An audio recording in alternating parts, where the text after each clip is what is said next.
Als je dit weekend door de opperkoorden moesten, dan wie de kans groot dat je wel eens even wassen moesten. Dit wie van een speciaal transport voor Heidsma Beton. Vandaag zijn we 12 kokerliggers. Die brengen we naar Groningen. Daar zijn we druk bezig aan de Zuidelijke Ringweg aan het werk. Kokers met een lengte van wel 40 meter en 108 ton zwier waren begeleid door de bekende gele busjes. We verzwaren dat met 10 bussen. Bij elk transport met 2 gele bussen. En die zwaren ervoor dat het overige verkeer veilig terugstromen kan. En dat is onze functie door Nationaal.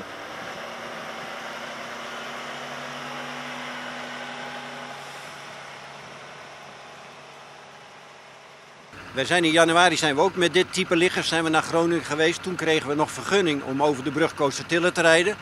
Maar we zijn nu een half jaar of ruim een tijd verder. En nu is die brug afgewaardeerd. En nu hebben we geen vergunning gekregen om het transport over de brug Coastertille te sturen.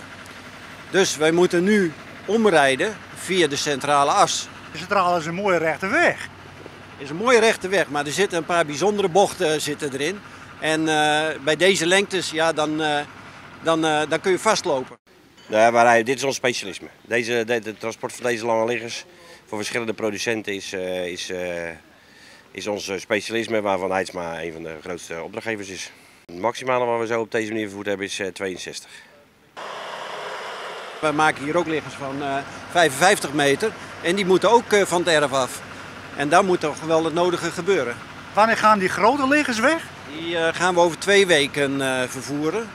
We zijn druk in gesprek met de gemeente, provincie en het Rijk. En die maken het gelukkig mogelijk voor ons. Nu de weg over de brug Coastertille geblokkeerd is, wordt er wel alles aan gedaan om het mogelijk te maken over de centrale as.